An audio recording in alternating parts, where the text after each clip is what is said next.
Advaita Gadadhara Srivasadi Gaura Bhakta Vrinda. Hare Krishna, Krishna Krishna, Hare Hare, Hare Rama, Rama Rama, Hare Hare. We continue reading from Srimad Bhagavatam Canto 3, Chapter 28, Text 36. We finished 36, so we'll do 37. Deham chatam na charamastitam uthitam va siddho vipashyati yato dhyagamat swarupam devadupetam atha devad vashad apetam vaso yatha parikritam madira madantaha. Translation and purport by His Divine Grace, A.C. Bhaktivedanta Swami Srila Prabhupada. Because he has achieved his real identity, the perfectly realized soul has no conception of how the material body is moving or acting. Just as an intoxicated person cannot understand whether or not he has clothing on his body. This stage of life is explained by Rupa Goswami in his Bhakti Rasamrit Sindhu. A person whose mind is completely dovetailed with the desire of the Supreme Personality of Godhead and who engage 100% in the service of the Lord forgets his material bodily demands. So this is the stage of perfection because he has achieved his real identity. So the soul has an identity. It's not that when we get liberated, we lose our identity. If we think that, then we are thinking that identity is due to the body. But we have to understand that the body is temporary. We are going to give up this body. We have been giving up so many bodies we have had. In the past, we have had bodies. Currently, we have a body. And in the future, we will have a body. If we don't get out of this material world, we will have a material body. If we go back to the spiritual world, we will have a spiritual body. So we can understand the real identity of the soul is not material. It is eternal. So the soul has an identity. That is what we need to realize. And that is self-realization. If we think, oh, I want to give up my identity, but that's not possible. It's not possible for something eternal to just dissolve and not exist anymore. Then we are again thinking that the soul is material, but the soul is spiritual, so it's eternal. So this is the platform we need to come to understand our real identity. And once we are situated in our real identity, then we don't care about the body.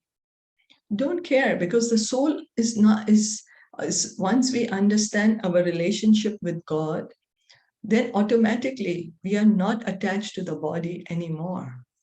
Is that okay? Yes. Yeah. So the whole thing is because of forgetfulness of our relationship with God. That's the crux of the matter. That's what is giving us this material life. We need to revive our relationship with God to understand our real identity, self-realization. So deho api deva vashaka khalu karma yavat swarambhakam prati samikshata eva sashuhu tamsa prapancham adiruddha samadhi yogaha swapnam punarna bhajate pratibuddha vastuhu. The body of such a liberated yogi, along with the senses, is taken charge of by the Supreme Personality of Godhead, and it functions until its destined activities are finished. The liberated devotee, being awake to his constitutional position and thus situated in samadhi, the highest perfectional stage of yoga, does not accept the byproducts of the material body as his own. Thus, he considers his bodily activities to be like the activities of a body in a dream. The following questions may be posed. As long as the liberated soul is in contact with the body, why don't the bodily activities affect him? Doesn't he actually become contaminated by the action and reaction of material activities? In answer to such questions, this verse explains that the material body of a liberated soul is taken charge of by the Supreme Personality of Godhead.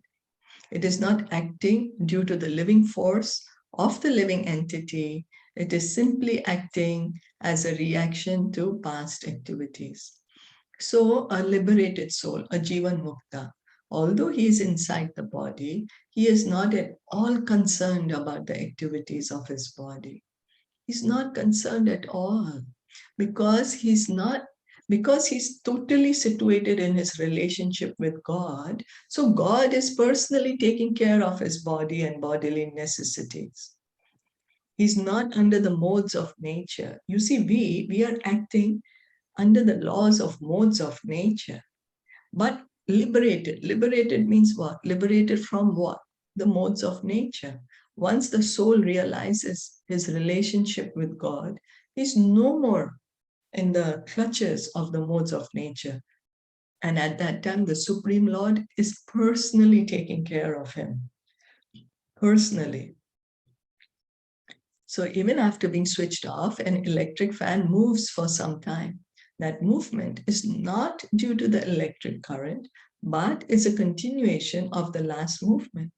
Similarly, although a liberated soul appears to be acting just like an ordinary man, his actions are to be accepted as the continuation of past activities. So electric fan moves and moves. Till the time the plug is there, it will continue moving. As soon as we take out the plug, it will move for some time, but very soon it will stop. This is how spiritual life is. The liberated soul, he's acting. But that's just the reactions which are coming to the past, for the past.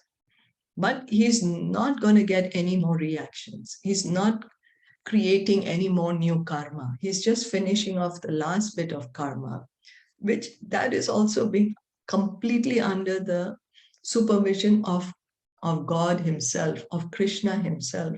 Krishna is personally involved at this point in the maintenance of a liberated devotee. So, in a dream, one may see himself expanded through many bodies, but when awake, he can understand that those bodies were all false.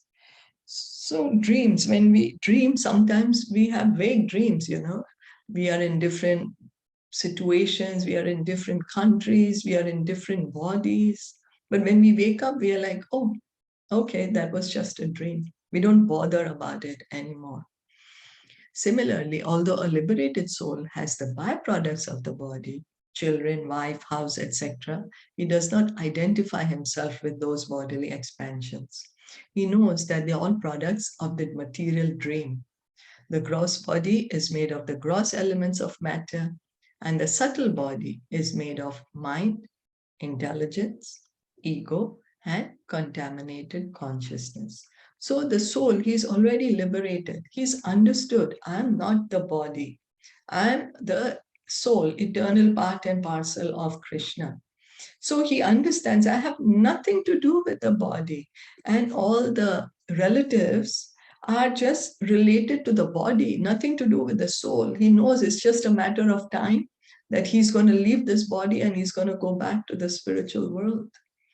He's perfectly situated in that position.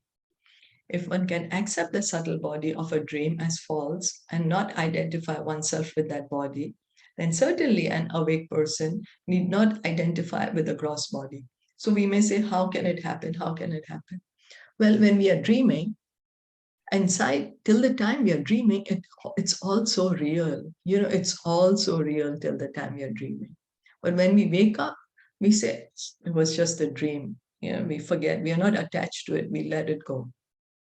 So similarly, the daytime, that's a daydream. The gross body that we are thinking is us, that's a daydream. So in this way, we can understand. Also, Krishna is making us see by this waking and the sleeping, he's making us see that we are just the observer. You see, when we are awake, we forget the night dream. We completely don't identify with it. But when we are sleeping, during the day, whatever is so important to us is completely forgotten to us. We don't even remember which room we are sleeping in. When we are sleeping, when we are in deep sleep, we don't remember anything. Where we are sleeping, what's the color of the room, what bed, nothing. It's completely forgotten. So by this, Krishna is showing us that we are not the body, but we are the witness inside the body. And when the soul is liberated, he completely understands this. As one who is awake has no connection with the activities of the body in a dream, an awakened, liberated soul has no connection with the activities of the present body. In other words, because he's acquainted with his constitutional position, he never accepts the bodily concept of life. So the soul, he's already understood my original position is this. I am not this body. Although right now I'm in this body and right now I have this bodily connections, but it has nothing to do with me. It is just because of my past reactions, my past karma, I'm in this situation, but this is not my original position. I just need to get out of here. Is that all right?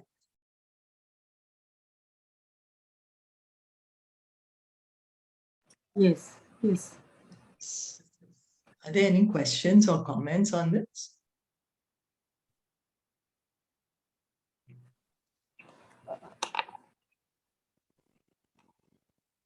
No questions. Actually, I wanted to know about the self-realization related with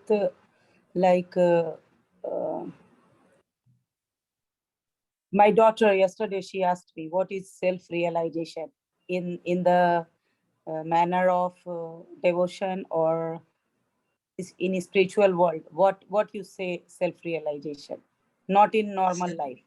So she asked me yesterday, but I don't have any answer. Self-realization means to understand who we truly are. What is our real position? To understand that we are not this body, to understand that I'm a spirit soul, I'm part and parcel of Krishna, I'm eternal servant of Krishna, I have an eternal loving relationship with God, and to be situated in that relationship. That is self-realization. To understand our true identity, not this body, no, but our true identity, the identity of the soul. That is self-realization. That we are soul, we are not the body, right? That's Yes. what gets asked. Yes, we are the soul, we are not the body, we are eternal part and parcel of God. Self-realization is complete only if we can understand it in relation to God, because that is our true position. That is our original position. If we think that after becoming self-realized, I'm independent and there is no God, then we will be very far away from self-realization. So self-realization, to understand who am I, who's God, and what's my relationship with him. So, but how about like now she is only 12 years old and she is studying. So like what she mean actually, I am not too grown up to understand everything, whatever Bhagavad Gita, Bhagavatam, or everything, whatever you are doing in your like day-to-day puja. So I'm going to school, doing my homework, talking to my friends. And sometimes it's happened, I'm doing everything very right, but something happened wrong. So that time I feel very hurt and I feel like, oh, it's all things are just lie. So, but she is very young. So how I motivate her? Yeah, but see, yeah, but she's 12 years old. She can, of course, she can understand, because it's the knowledge of the soul. So you can just tell her this is what self-realization is, that we are not the body, we are the soul, and we have an eternal loving relationship with God. And she will be able to understand it. Why? Because it's the truth. It's the position of the soul. Yes, I asked Yeah. her to start chanting. Maybe you will be close to God and you will understand whatever you want to ask me. Very good. So maybe you Yes. understand ask yourself. Yes, very good. Yes, you ask her to chant, begin chanting, and she can even start beginning to read the Bhagavad Gita. She Yes, can. she used to. Oh, very good. So you Yes, can she read encourage her. one or two sloka every day. Very good. Yes, so you can encourage her to continue doing it. Yeah. Very good. And when she has such questions, then you encourage her and you reply to her. If you don't know, then as you're doing today, you're asking us, then you give her the answer. That way she will be encouraged. Yes. Okay. Thank Yes, you. so you give her the answer that you're not the body, you are the soul, and you have to realize that. That is self-realization. That you have an eternal loving relationship with God. That is the goal of human life. Yes. Is that okay? Yes, thank you. Thank you. I think that's something that doesn't work according to our what we feel that it should. It doesn't. It's because of law of action and reaction, law of karma. So I think maybe you could tell your daughter that in the past we have done something wrong, we've done, or something must have gone. So we are just paying for it, right? Yes. I exactly said her yesterday, but she was not satisfied with my answer. She said, "No, I'm not doing anything wrong. I'm doing everything okay, and I'm feeling like I'm like a not pure soul, but I'm okay. But I don't know why something happened wrong. Like she hurt very easily, and she is very sentimental. So this is a big problem. So I said her, like, do chanting. Maybe the answer you will get from the God. So maybe you understand yourself, whatever your question. So this is the problem actually. I know, Chanting, like yes, it's past. good. But you can also tell her, because you're the soul, this is not the first body you are having. As Sneha just said, that it's the reaction of our past life. And we have forgotten what we did in the past life. We completely have forgotten. Yes. Okay, thank I you. would just want to add, you just always tell your kids when they feel that way. It's whatever happens, it happens for our highest good. It's probably, they don't realize it now, but in future they come back to think, oh yeah, that was for my good. Maybe they feel hurt today, but it's for our good. Just think that he's doing for us. He's doing to take care of us. He loves us. So wherever he's taking us, whatever he's showing us, whatever we have to go through, it's for our highest good. It's his love for us. Oh, yes. Great. Yeah, Thank you. very good. Excellent. Yes. Thank you, Deepika. That's such an excellent thing. That's the whole crux. That's the whole that. Thank you. That Thank you, God everyone. loves us. Yeah, very good. Yeah, God loves us the most, and whatever He's doing is for our good. He's our best friend. Friend, yes. He's our best friend. Yatha putracha vitacha prathan martya pratiyate api atma vena bhimatad deha dehe purushastatha. Because of great affection for family and wealth, one accepts a son and some money as his own. And due to affection for the material body, one thinks that it is his. But actually, as one can understand that his family and wealth are different from him, the liberated soul can understand that he and his body are not the same. The status of real knowledge is explained in this verse. There are many children, but we accept some children as our sons and daughters because of our affection for them. although we know very well that these children are different from us. Similarly, because of great affection for money, we accept some amount of wealth in the bank as ours. In the same way, we claim that this body is ours because of affection for it. I say that it is my body. I then extend that possessive concept and say, it's my hand, my leg, and further, it's my bank balance, my son, my daughter. But actually, I know that the son and the money are separate from me. It is the same with the body. I'm separate from my body. It is a question of understanding. And the proper understanding is called pratibuddha. By obtaining knowledge in devotional service or Krishna consciousness, one can become a liberated soul. So by hearing and chanting, by engaging in Krishna consciousness, we can come to the platform of liberation, platform of understanding our true position. We will be able to give up the false attachment to the body. We can understand my body, my children, my hand, my leg. So we can understand still it is different from us. Now we may say, oh, but then that's the false ego. But yes, but individuality is not for the false ego. The individuality is for the soul. It's the soul that is the individual.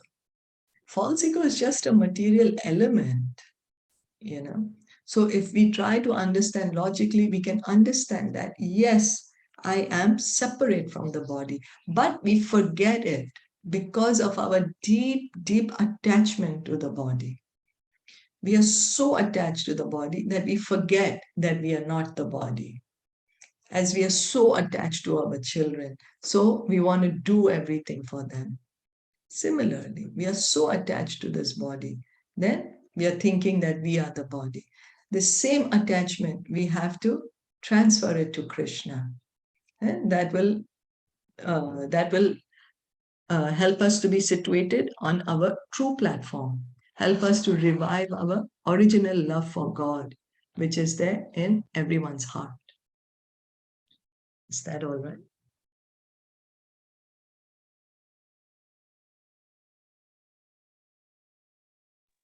Yes. So the example Prabhupada is saying there's so many children, but out of affection, we call some children our own. You know, and there's so much money in the bank, but there's certain amount of money we think that's own, and because of our attachment to it, our affection to it. So this body, we are just very attached to it. That's why we are not able to understand. Oh, I'm not the body, I'm the soul. But the more we hear and chant, more we hear and chant, more we get attached to Krishna, we will be able to understand it. So thank you so much for listening in and joining in. If there are no further comments, we'll stop here. Srimad Bhagavatam ki jai, Srila Prabhupada ki jai, Gaur Bhaktavrinda ki jai. Hare Krishna. Thank you so much for everyone, all your participation. Hari Thank Bol. you.